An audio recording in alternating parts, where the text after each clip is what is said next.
Hi, everyone. Welcome to our first ever Medical Mondays. It is our first live stream where I answer all your questions. Sorry. If you guys don't know, I'm Dr. Jenny Lay. I'm a board certified family medicine physician and a mom of two. And so today I just wanted to come on here, connect with you guys, talk a lot about family medicine, preventative medicine. And I feel like a lot of the times, we as doctors don't do well at communication. There's a lot of distrust there. And so I am trying to bring that back, that connection between relationships, between doctors and patients. And so bring your lunch and we'll all hang out together. All right, and disclaimer that this is for educational purposes only. Please do not ask me personal questions. I am not allowed to answer any personal questions. One, because it's very dangerous. I don't know your full history, and it's against my license. And so let's just talk in general terms and for educational purposes only. And I hope that this information allows you to ask your doctor more questions and build that relationship with them. Okay, so if you guys have any questions, just leave them in that comment section on the side. Hopefully this will be like an hour or so, and we will go from there. Okay, so I hope to be able to do this about once to twice a month, and then anything that we don't know, obviously we will look up together. This is how I talk to my regular patients. I am very open and honest about things that I know and things that I don't know, present everybody with the information. And then they make their own decisions on how they want their healthcare to look like and how they want their healthcare to be. And so that is all up to you guys. Okay. So I am open to any questions. Just leave it in that comment section box and then I'll pull it up onto the screen. I'm using StreamYard. So I have my camera set up here. And then if I'm looking down at my computer. Okay. So thank you everyone for showing up and watching today. Any questions, let me know, or else we can talk about, what do you guys want to talk about? Let's see. Okay, what do you guys like about my videos? I also want to know that because I've been making content for a really long time. I started when I was a medical student, still struggling to figure out who I am and what I wanted to do with my life as a doctor, and then starting my family and documenting all that stuff. But I feel like as my YouTube journey has progressed and how my career had progressed, a lot of things in my life have changed, and I feel like I'm a totally different person now. And so my content is all over the place. And if you guys don't know, YouTube likes you to niche down. So it really helps me out when you guys tell me like what you guys like about the video. What did you guys like to learn about? And so I can make more of that content. Okay. Nobody has questions? Let's see. I had pulled people on Instagram the other day, and some of the questions I didn't put into my video. And so let's see. Here, let's do this.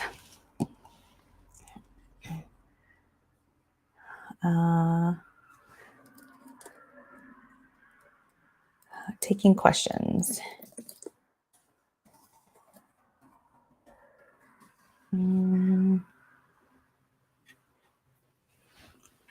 Okay, let's see. This is a loaded question, Kimberly. Okay, first question here. Are you and your husband planning to have any more children? So for those of you who don't know, I have Wyatt. He is 4 years old. I was pregnant with him 4th year of medical school, and then had him 2 weeks before I graduated, and then 6 weeks when I was before residency.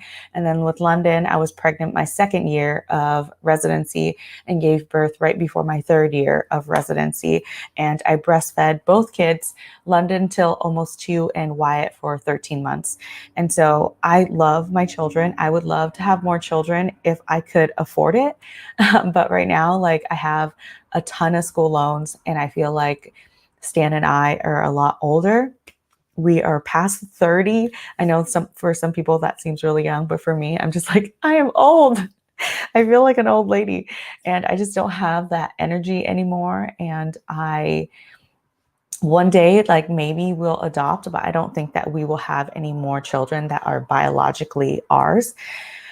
I talked about this a little bit in my last video, but I was really considering donating my eggs just because there are a lot of people who have uteruses who want to have children and they just can't because of either their egg quality or something like that. And I've had a lot of patients who are really reluctant in doing the whole IVF process just because their children wouldn't look like them, or they'll have a lot of ridicule from their family because then their family would know that the child wasn't biologically theirs if the egg was, like, say, from a Caucasian person.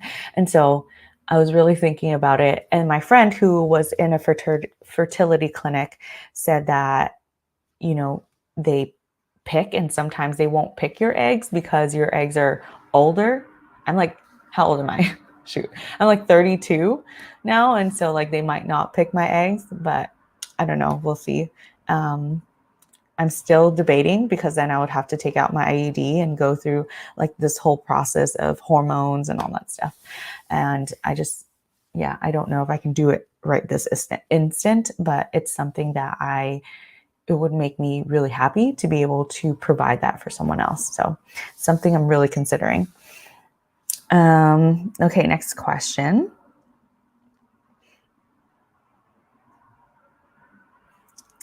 Oh, these are heavy topics. Oh, okay. A lot of people want to talk about the COVID vaccine. Okay. So a lot of people who are working in the hospital right now, the employers are saying that the employees need to get vaccinated, otherwise they will be released. What do I think about this? This is a very hard question just because I think that everyone has a right to their own decisions in life as long as it does not affect anybody else. Like, you can choose to live your life however you want as long as your decisions are not affecting others. I think that during this pandemic, it has been really hard because a lot of people do not want to get vaccinated because of their own personal beliefs or autonomy. Ultimately, their decisions may affect others. I know that if my child was sick, or if they had cancer or are not able to get the vaccine, they are affected they are depending on the people around them to keep them safe, especially the people who take care of them, like healthcare workers. And if the healthcare worker ended up getting someone sick, then, like, I'd be devastated for my own children. I'd be devastated for family. And so, yes, it's your choice. And I think that's also the employer's choice, whether or not you meet qualifications or not. I think that there was a point with the flu vaccine as well, before COVID, where my hospital said that if you did not get the flu vaccine, then you just wouldn't work during flu season. And so people were still given a choice. So they can either work somewhere else or get the vaccine. I think a lot of people who don't want to get the vaccine right now are scared. And I think that they need to have a personal conversation with their doctor, because the vaccine has been proven to be really safe. And I try to listen to my patients on their fears and what they're really scared about. Is it because they feel like it's not been studied enough? It hasn't been out long enough? And, those things, like, I try to listen and I try to explain, so that they feel confident enough to make the decision for themselves that they want the vaccine, not only to protect themselves, but to protect those around them. I've seen too many young people sick from this. And I know people talk a lot about mortality, but as a doctor, I see a lot of morbidity coming from an outpatient doctor. What morbidity means is the lifelong consequences that you live with, that is not death. So say like you went to war and you got blown up and you lost your legs and now you're forever in a wheelchair. So yes, you're still alive, but the morbidity part is that you lost your legs, right? You have to live with that. With COVID, I've had young patients who lost their sense of taste and smell, and now it has progressed to tasting rotten taste and smell. And so anything that they taste, anything that they smell, it just tastes rotten. And I personally would rather die because my only joy in life, not only joy in life, but one of the biggest joys in my life is food, experiencing food, tasting food, and so I would be miserable. And so there are lots of other long-term consequences like constant headache, brain fog, and we have given the vaccine to over 200 million people. It's proven to be safe. And so I wish that I can talk to everybody on an individual basis and address all these concerns, just because we don't have to be here, and yet here we are. And so it's very frustrating from the healthcare aspect of it. And so that's a long-winded answer, but I hope you see where I'm coming from. Okay.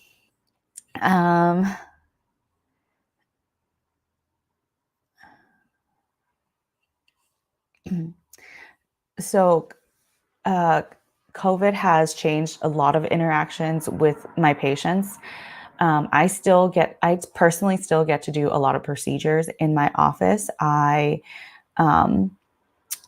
But a lot of the things have changed. Like I miss seeing people's faces. I miss giving people hugs or shaking hands. I still do a lot of OMT, which is manipulation for patients, but I am still concerned for my own health and my own safety because I am exposing myself in that situation. I am very close to patients and I spend at least 30 minutes, if not more, in a room with them. And so I feel like I have this constant anxiety of putting myself at risk, but at the same time, like I want people to feel better. So it's hard. Yeah, it's just hard. But other procedures is a lot easier. Like I still get to do skin biopsies, Nexplanons, IUDs, all the gyne procedures. I still do colposcopies. What else do I do? Like laceration repair, suture removals. Those are the main ones that I do. Oh, knee injections, shoulder injections. I still do lots of those. And it's fine because the procedures are a lot quicker. Most of the time they're facing away from me. They're still wearing a mask. The only time I'm getting really close and like super, super close to someone is with osteopathic manipulative treatment. And so I still do it, but I try to minimize it as much as possible. It's hard to do because people see me specifically for that.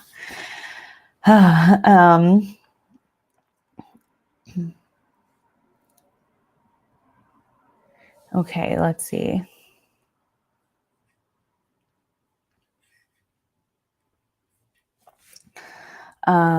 We are seeing the fourth surge, as you would say.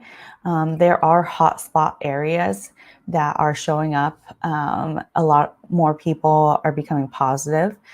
And so it just depends on how your area is. Like if you look at a map, I don't know if I can pull up a map for you guys, but if you look at a map of search areas, it correlates to the location in which people are not vaccinated.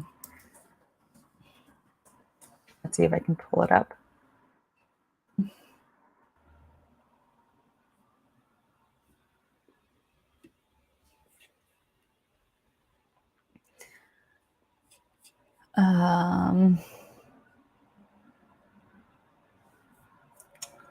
I don't know how recent this map is, but let me share my screen.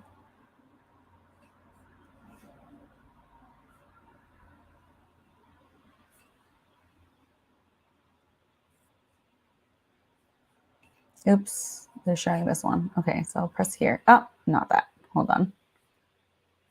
Let me come back here.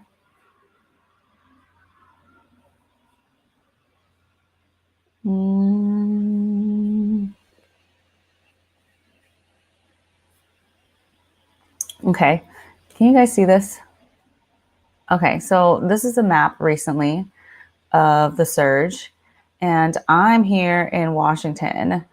This is my area up here. And so there has been a lot of cases, so it's really 50-50. I know Seattle itself is very liberal, and a lot of people have had vaccinations there, but we're pretty split 50-50. This is Vegas right here, and, this other states are lots of COVID down here. And so it is generally younger populations that I'm seeing. It's really sad because all of these things can be prevented. I'm seeing a lot of 30 and under people get very, very sick. And so, yeah, not a happy place to be in. I think what's different now is that I'm working as an attending rather than as a resident. I felt during residency, I didn't really have a choice. Like, I was constantly exposing myself. I didn't have enough PPE. And now as an attending, if they ask me to pick up shifts, I can say yes or no. I'm on salary, and so I don't get paid more for working more shifts. But I still feel like I have more of a choice now. While in residency, I felt like I didn't have a choice. And so, yeah, there are still some people who deny COVID and deny that it ever exists. And it's that come to my clinic. So there's that. Let's see.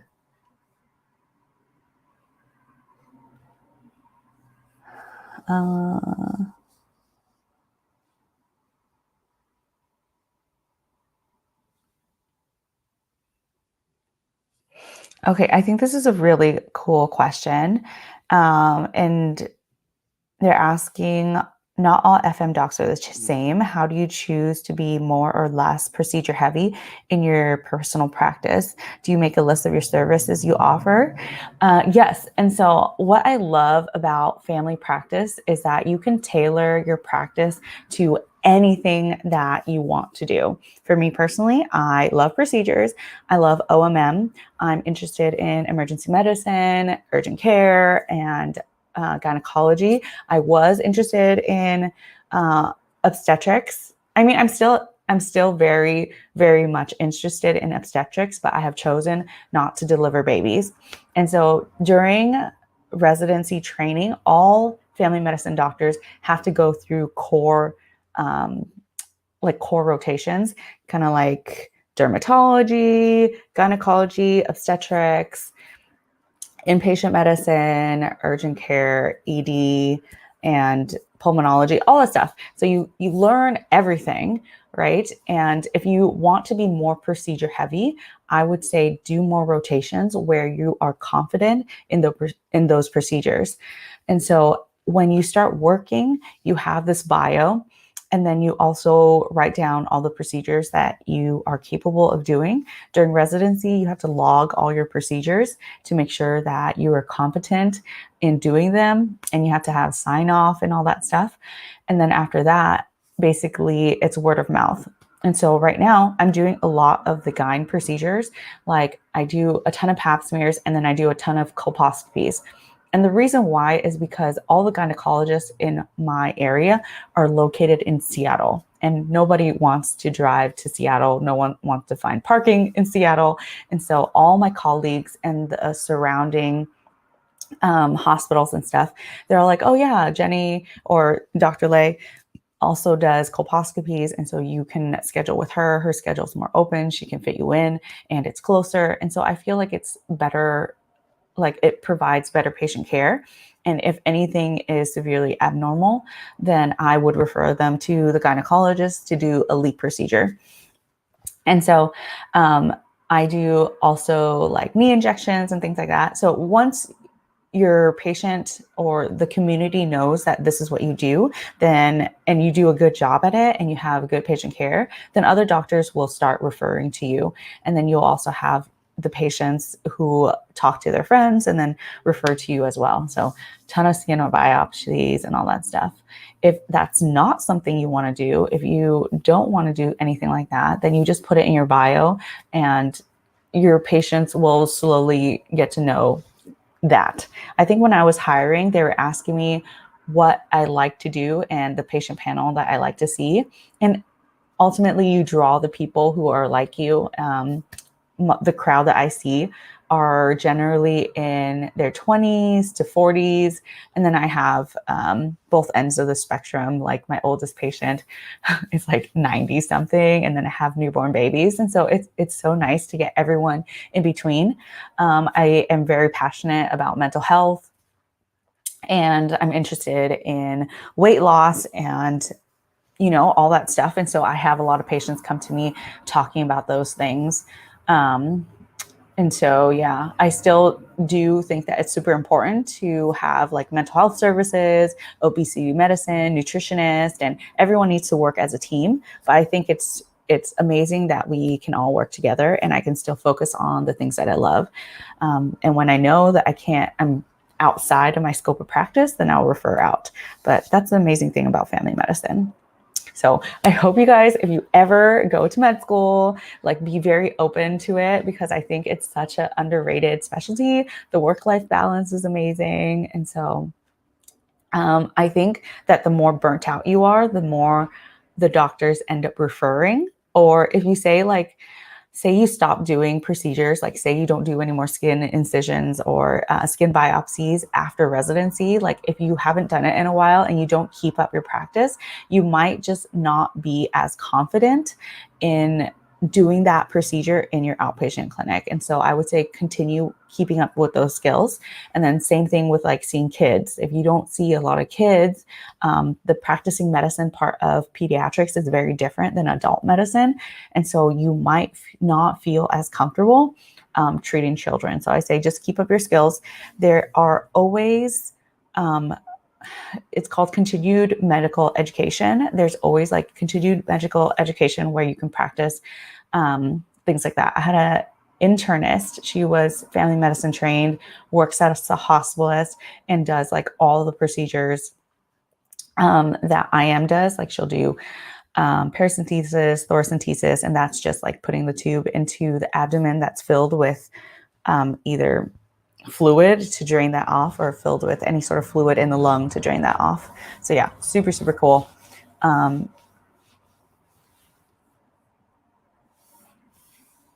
Okay.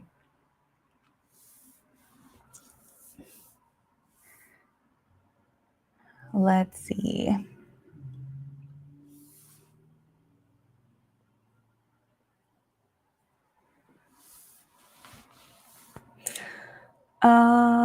This is a question for some patients that say taking vitamin C and taking care of their immune system is enough.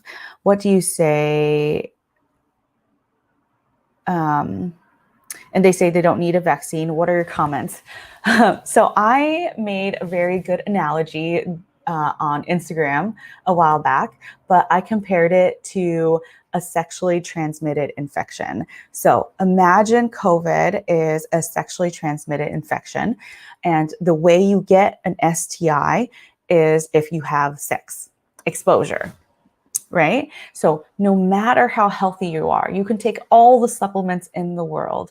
You can take, and you can be super, super healthy and only eat organic and, have great gut microbiome. You will still get chlamydia or gonorrhea if you have sex with someone with gonorrhea or chlamydia. It does not matter how healthy you are. That your immune system is not going to protect you from the sexually transmitted infection because you were exposed, right? You're going to need to take medicine for that. Same thing with HPV, right? If you are exposed to HPV, yes, sometimes your body fights it off, but there's a vaccine that can protect you from cancer. How do you not get a sexually transmitted infection? Is if either you get the vaccine or you can wrap it with a condom or with a mask. And so I don't understand why people don't understand that. If you are exposed to this thing, you are going to catch it, no matter how healthy your immune system is.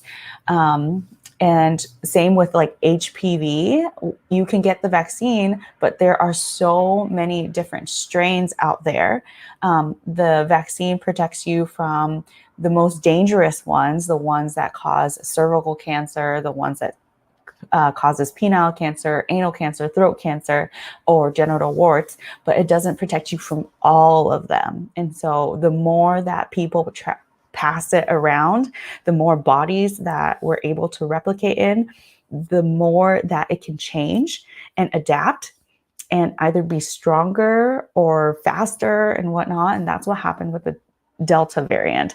I know I'm using this like interchangeably, but I feel like this is the best way that people can understand. Like, no matter how healthy you are, you can get infected, right?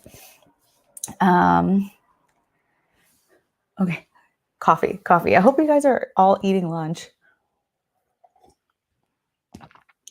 And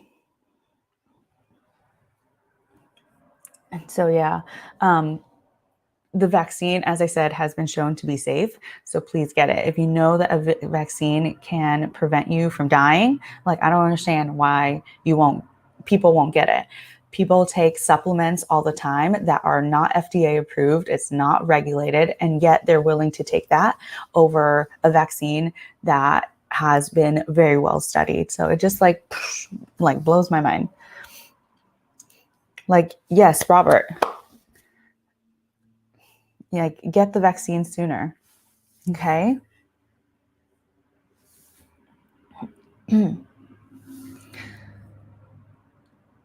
Hi, Kimberly. And so you're asking, what has been the hardest experience and most rewarding experience during this time? How do you balance these? The hardest experience, I think the hardest experience is losing patients.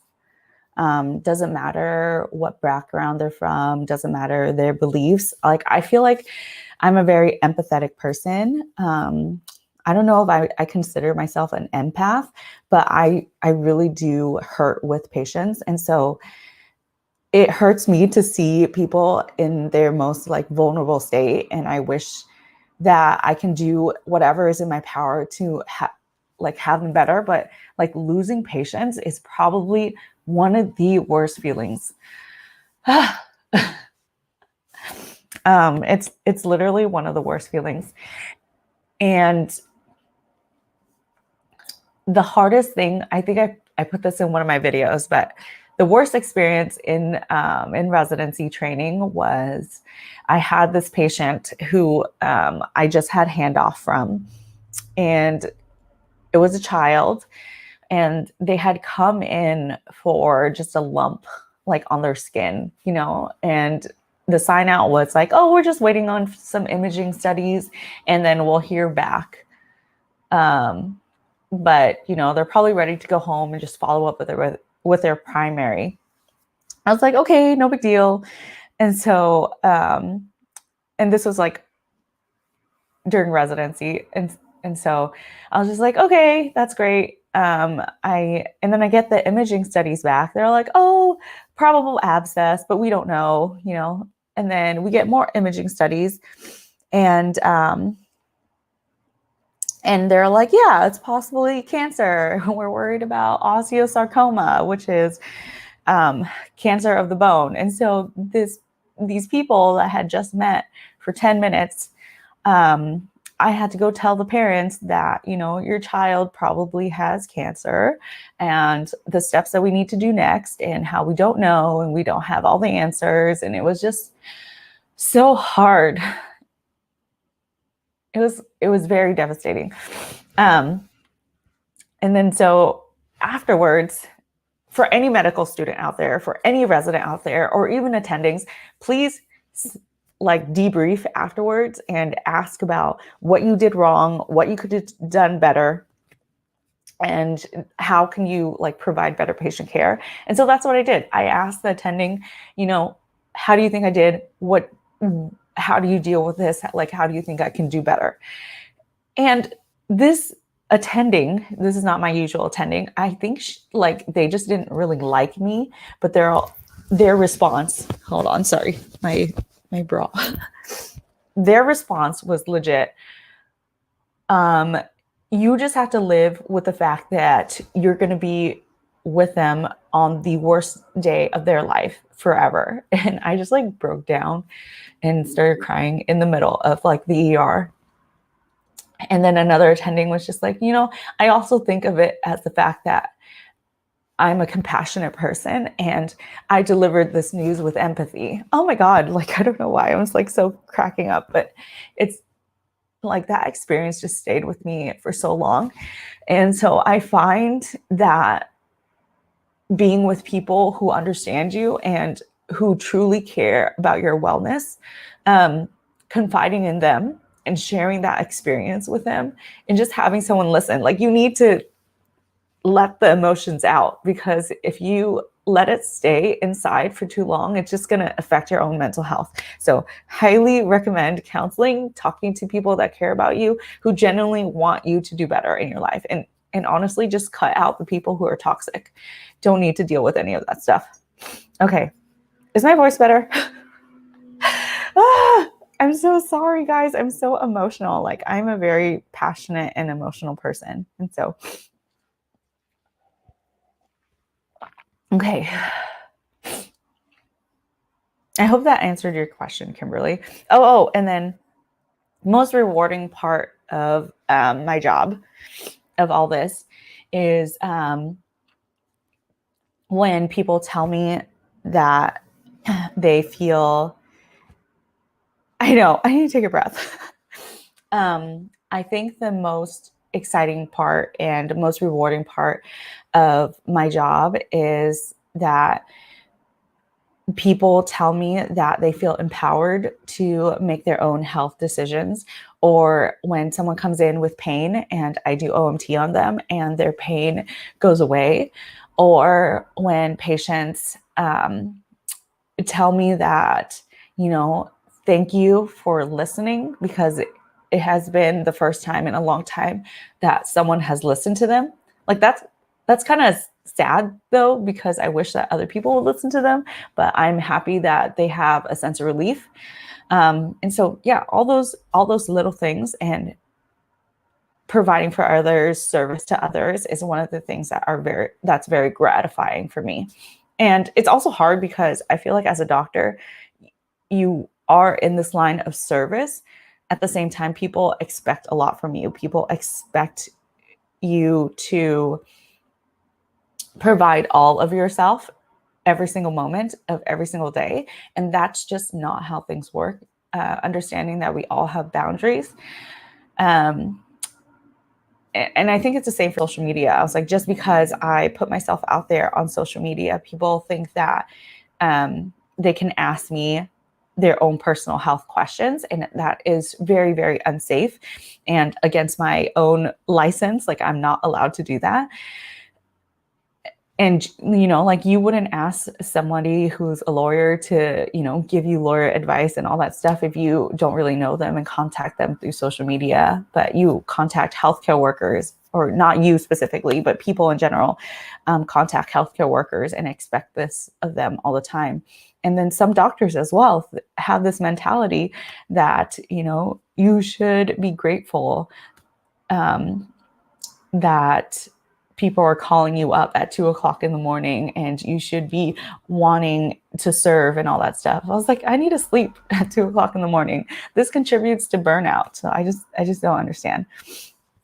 So yeah, but I love medicine. I don't think that I can see myself in any other field. Because I love educating, I love serving, and I love learning medicine. I think it's a career where I can constantly learn. I don't think I'll ever give it up. I mean, I might go part-time. I'm already part-time, but I don't think that I would ever give it up. All right.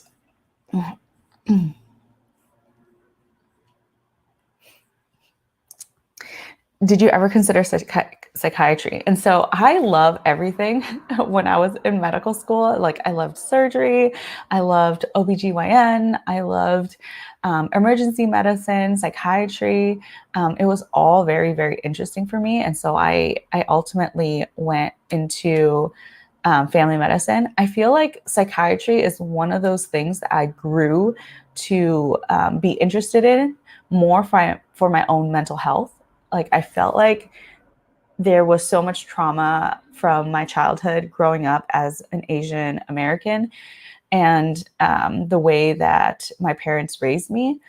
And all of this is so internalized that I didn't realize until I was doing like self-discovery and trying to be the best, happiest, healthiest person that I can be after residency. So all this like stuff with mental health didn't really start until about 2, 3, maybe years ago.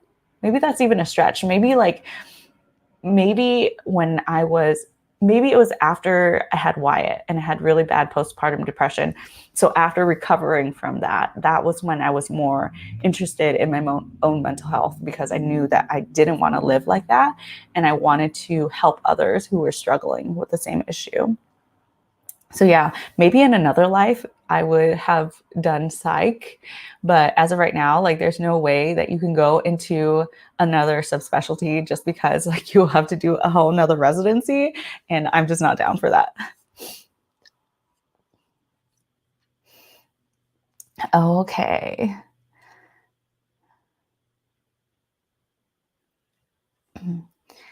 So this is a really good question. Like a lot of people think that it is too late to start medical school. And I would tell you, my co-resident who graduated like 2 years below me, she will be over 50 by the time she graduates residency, because it's like her third career in life. And so it is never too late, but I would say that there are some things that you have to keep in mind. And that is with school loans, how you want to live your life, and starting a family and all that stuff. And so medical training is very rigorous. 4 years of medical school, I felt like I was studying constantly. I had time to like exercise and hang out with my friends, obviously, but it did take up a chunk of my time, and I was not working on the side. I didn't have income, and so I couldn't live the life that I want to live. And so those of you who are wondering, I would love to travel all the time. I love to eat out, try new, really expensive foods that are like this small.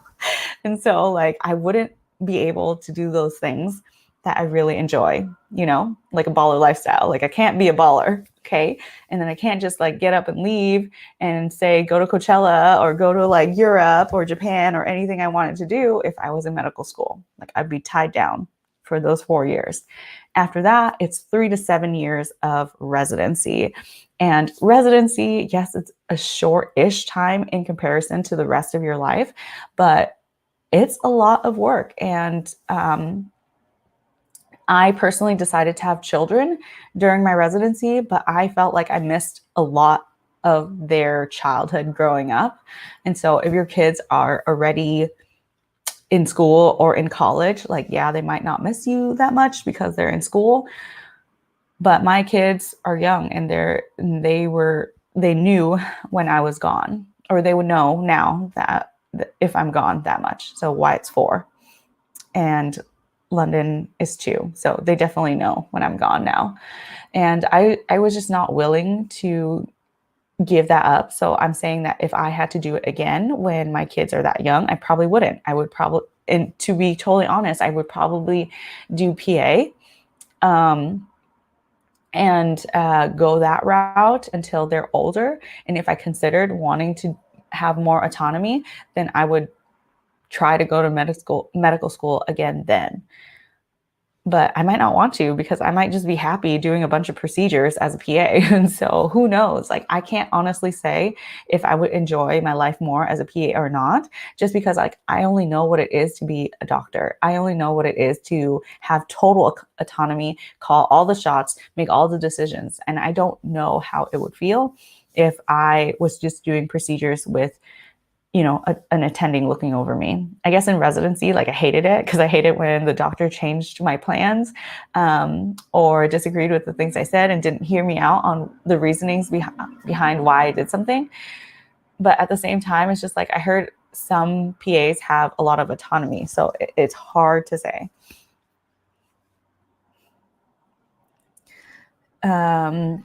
So I think that you have to keep all those things in mind if you want to consider medical school. Like I know people who have done it, but it really is very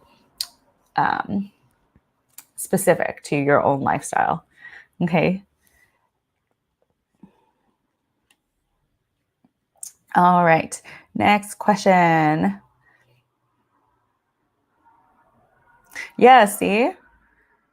It's not too late. Mm-hmm. Okay. Let's see.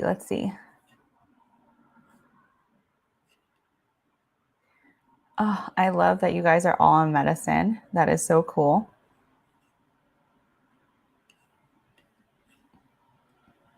Okay, I think this is a mistake. I had 2 people who were 24 in my class. Everyone else was older than that. Probably not much older, but like I had people who were nurses that went back to medical school in my class. I had a PA that is now a doctor.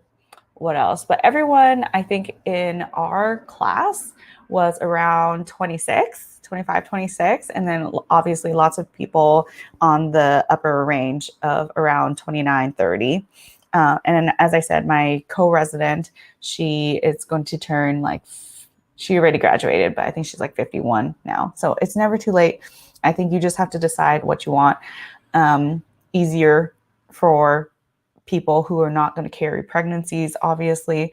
And my biggest regret in residency was not taking more time off for my pregnancies.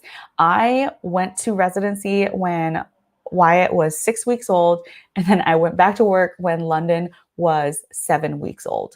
And the reason why I did that was because I was not getting paid. I was getting $0. And so I needed to feed my family. There was bills to be paid. And so I had to go back to work.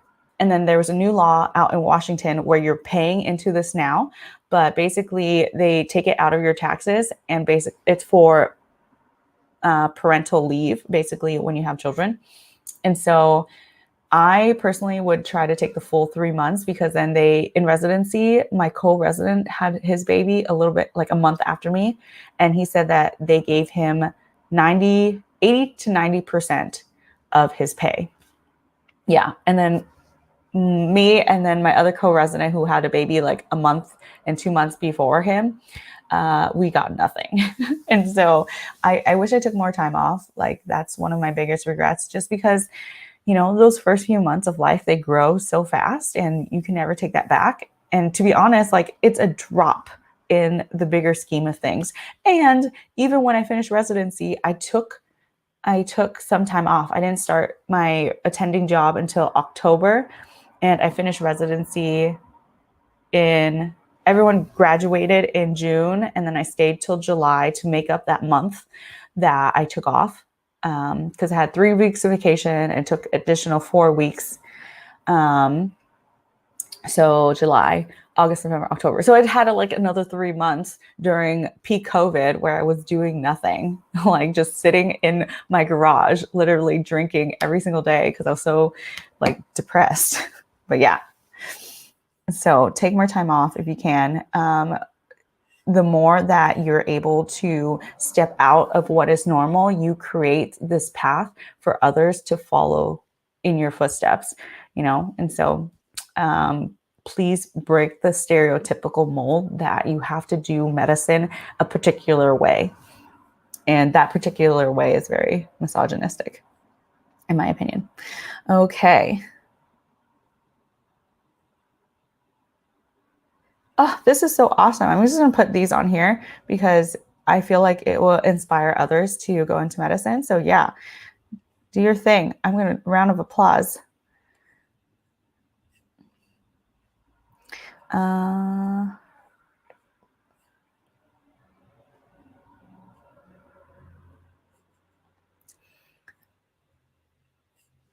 Do you think more physicians should join social media?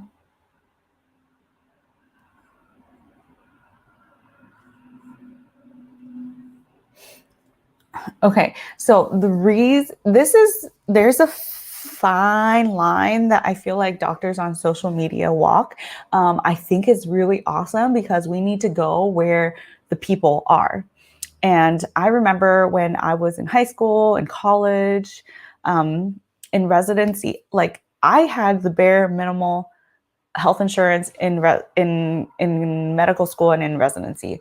And in high school, I had no health insurance. In college, I had no health insurance, and I just didn't understand what medicine was. Like, yeah, I took biology classes and all that stuff, but I didn't know like preventative medicine. I didn't know how to keep myself safe. And so I feel like there's so much easy access for doctors here on social media where you can get good information from that you don't necessarily have. Like, yes, there are some things that you need to see a doctor for, but to be educated, like how to time your menstrual cycles, if you want to do natural family planning, when is the best time to have sex if you want to have a baby or not to have a baby, how are STDs transferred, how to have safe sex, things like that, like that people don't really teach you in school. Like there are doctors on social media, on TikTok, YouTube, Instagram, that are giving out this information for free. and and at the same time, you have like the total end of the spectrum where you have like, eat this to clear out your gut worms. There are people like that. And so if patients are on social media and all they're seeing is like this colon cleanse to clear out your worms in the US, like that's what they think they need to do. Or like crazy dieting, insane dieting, and which leads to like eating disorders and stuff like that. They're going to see all that. You need to be where your patients are. And I feel like it's a lot of work because we do this stuff for free on the side, on top of our full-time normal work. And so you have to be really passionate about medicine and public health and all that stuff to be doing this. I think it's very valuable because I've learned so much from other doctors here on social media. Like if you guys haven't followed Laurel, she's King Gutter Baby on Instagram. I listen to her COVID updates. She's an infectious disease researcher. She researched Ebola and tuberculosis, and now she's like in COVID research. And so she has a very unbiased opinion, and she just puts the information out there. It's really good. She's really spunky, and I really like her. And so I wish that more people here are on social media fighting misinformation, but I know not all of us can do that. And so here I am, trying to be that for you. There's lots of HIPAA things that we need to comply with. And so when I talk about my patients, I don't talk about anyone in specific, because you're not allowed to say like gender, age, if they came to your hospital or not, and their specific diagnosis, nothing that could connect the patient to you or your hospital. And so I try not to divulge where I work.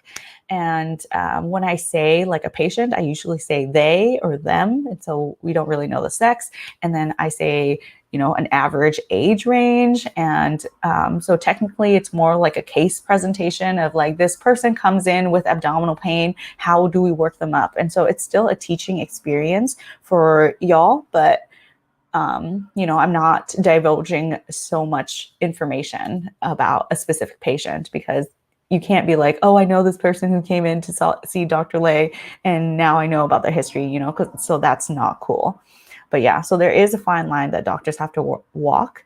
But I think it's I think it's good that we're on social media because that's where our patients are. So long answer, but yeah.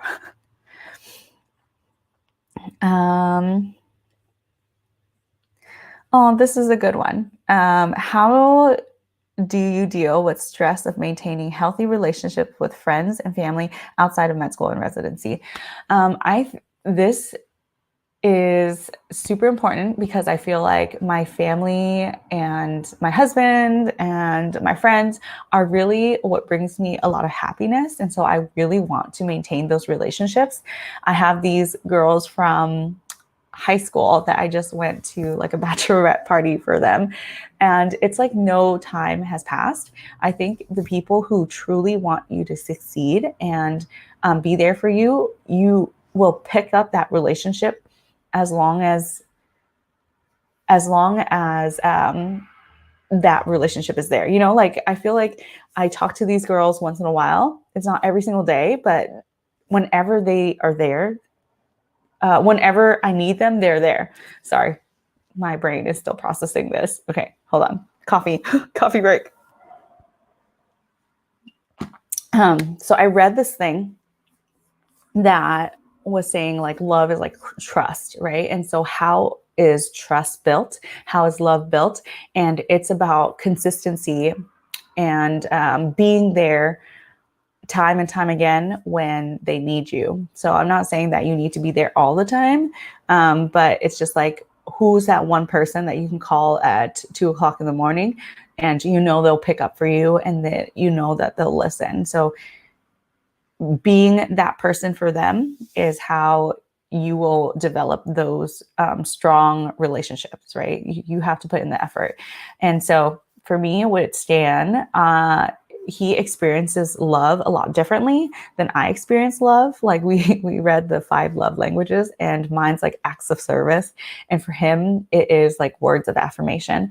And so for him to be able to love me, I needed to say things to make him feel appreciated. And that was very difficult for me because I grew up in like an Asian household where they do not say that. Like my mom would never say sorry. She rarely said, I love you. She would buy me things and to, you know, like if she got mad at me or yelled at me or like, and she was wrong about something, like she wouldn't say she was sorry, but then she would buy me food or clothes or whatnot to make up for the fact that, you know, she hurt my feelings. And so like, it was really hard for me to change those habits. And then at the end of the day, like, I feel like you have to work a lot on yourself to be the best person that you can be to help provide for others. Because I feel like I was a very shitty person in college. And so I apologize to everyone that I hurt when I was younger. It's just because I had, as I said, so much trauma and I didn't know myself and I didn't love myself. And so it was hard for me to be that and to love others.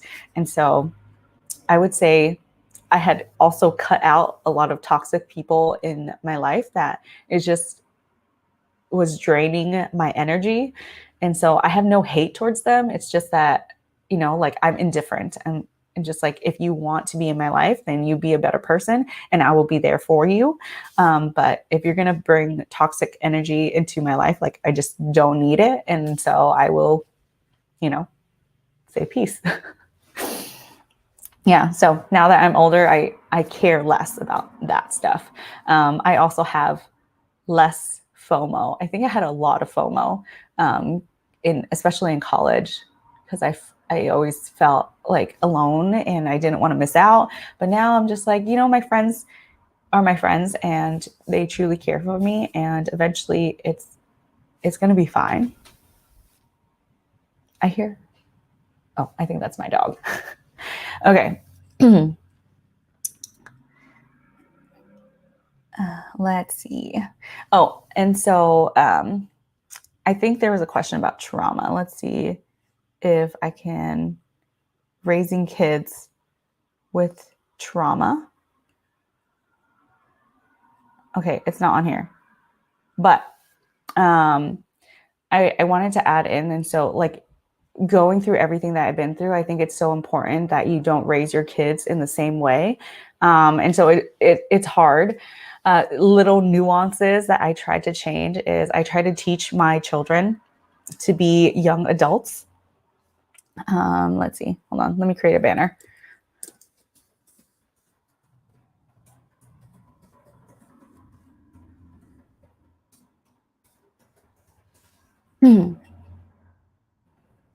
So there are little things that I try to do that I notice in myself. Like I always try to give my kids like their own choices, like they can make their own choice, and I will support them in whatever they do as long it is not dangerous. Because I want them to know that they have a sense of autonomy. So the hardest thing that I've been trying recently is that, like when London says, no, I don't want to kiss, like that is so hard for me. But I'm just like, okay, if he doesn't want to kiss, like I can't force to kiss him because that's not what he wants. Like, how would he know, like when he's older, that's not okay, right? It just doesn't automatically change from like a child to being an adult that they understand. And other things that I try not to do is, that's one of them. What's the other big one? Like just what's the other one? I forget what it is. My brain is blanking right now. But yeah, like that's the biggest one recently when he says, "No, I don't want to kiss." oh, I remember now. Okay, so I try to not ask for a kiss or a hug in order to trade something else. So like if he wants like a piece of candy that I'm eating, like before, I wouldn't think anything of it. I was like, "Can I have a kiss?" And then he'll give me a kiss and I give him the candy. But then once he grows older, he's going to think that he's trading physical attention, physical contact for something else in exchange. Does that make sense? And so like when I'm worried that, when he gets older, or when they get older or anyone gets older, they will think that when you want something, you need to give physical attention to get something in return, and so that's not how I want to raise my children. And these are just all very small nuances that I'm learning when I'm trying to work through my own trauma as a kid. And so, yeah, I don't expect to be the expert. And so like, this is all a learning process. Thank goodness that we have counseling. And so my kids are probably going to need counseling one day just for, in general. All right. Let's see, a couple more questions. And I think that I have to go walk Summer because she can walk now. And it's so awesome. I am so excited, like walking her to the park. And then like, there's this huge blueberry field, or not blueberry, blackberries, wild blackberries. So I'm planning on just like picking those. It's so fun. Yes, we are definitely gonna save this live. It's gonna be on YouTube, I think. But yeah, you can watch this again anytime. If you guys anybody want to comment down below of like the little timestamps, that'd be awesome. Okay. My scrubs.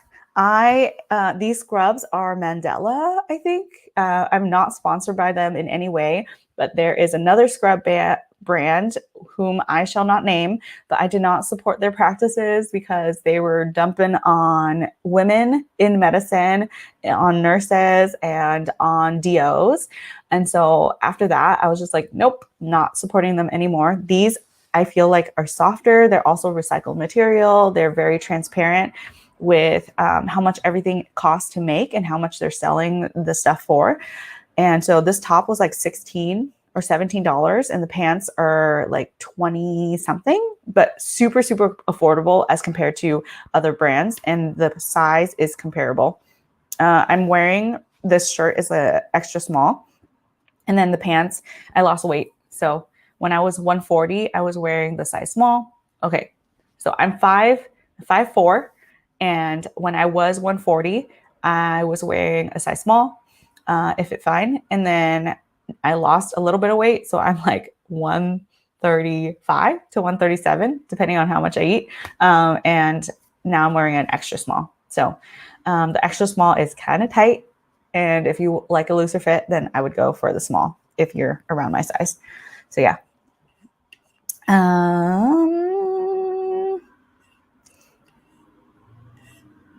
Let's see.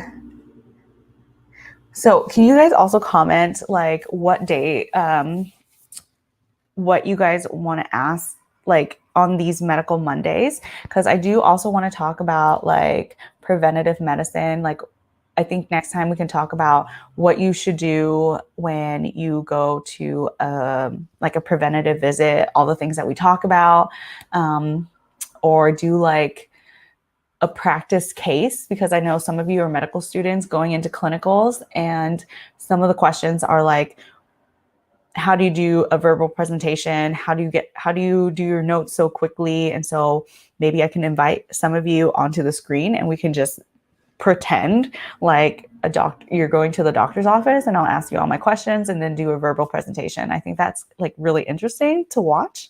So if you're interested in anything like that, like just leave it in the comments, okay? All right, let's see. Let's do one more question and then I will call it a day, and then we can set up another time, another Monday, where we can do this again. Let's see. Let's see.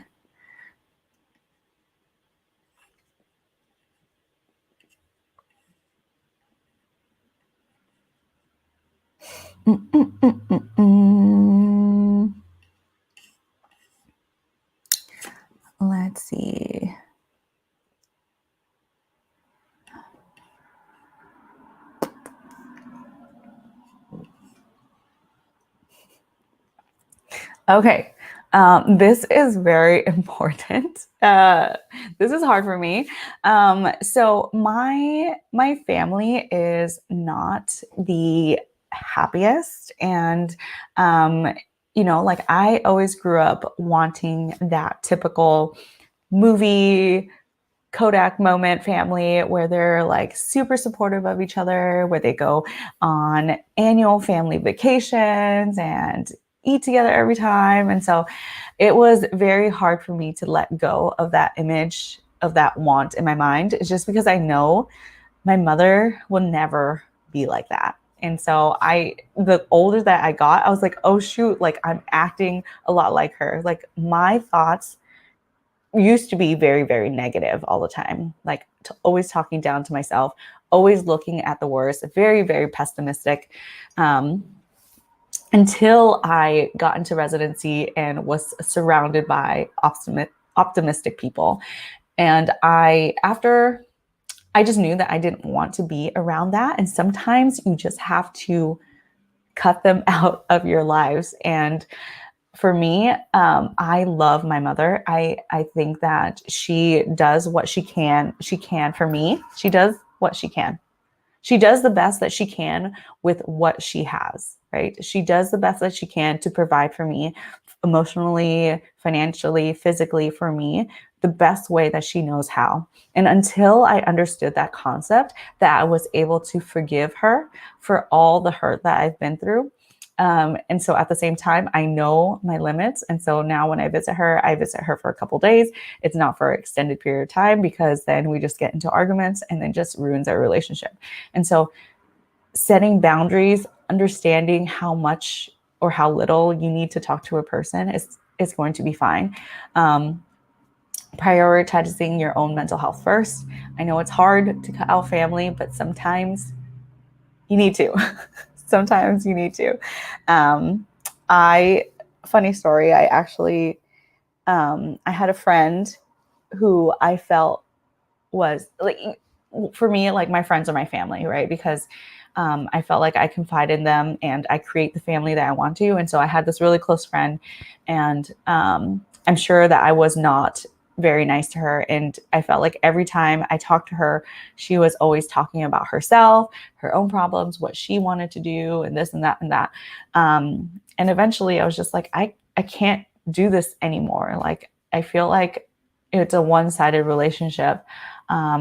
I didn't feel love, and it was very draining. And as much as it hurt me to let her go as a friend, like it was something that I needed to do. And going back to what I said, like there's no animosity and there's no like resentment or anything like that. I needed to move on as a person. And if they wanted to come back into your life, if they changed, then you should be open to giving them a chance. But in this very moment, it's okay to say, goodbye and set boundaries for some people. So I hope that helps. There's a list of like mental health, self-help books that I can list in the description box. And I felt like these books really helped me open up my mind to another side of myself, how to be a better, happier, healthier person. And so I can list some of those audiobooks in the description box. If you guys don't know already, there's this app that is free called Libby. I don't know if you can see this, but it looks like this right here. This one under Instagram. It's called Libby. And it is basically an app where you can borrow library books, audiobooks for free. You just have to wait a little bit before you can get it. So on my hold list currently, if I can look it up on my shelf. Let's see. Holds. So right now on hold, I have Get Out of Your Mind and Into Your Life by Stephen Hines, PhD. And it is going to take 3 weeks for that to be delivered to me, around 3 weeks. And then The Power of Vulnerability by Brené Brown, about 4 weeks for that to be delivered to me. And What Happened to You by Oprah Winfrey and Bruce D. Perry. And that's 11 weeks to get to me. So all my books that I have been reading are about mental health and that, or like finance, I think. But yeah, that's what I do in my free time. Besides hanging out with my kid and my dog and my husband. Yeah. And cooking. All right. Thank you guys all for being here. I really enjoyed spending time with you. Like, love talking to you all. I can't believe there's so many of you here. I hope to make this more of a regular thing. As I said, I think I want to do it at least once or twice a month. And as long as we have the time to do so, leave anything you want to talk about in the description box down below, and we will talk about it at our next Medical Monday. And so, yeah, seriously, so much love. Work on your own mental health, work on your own physical health, and I'll see you guys next Sunday. Peace.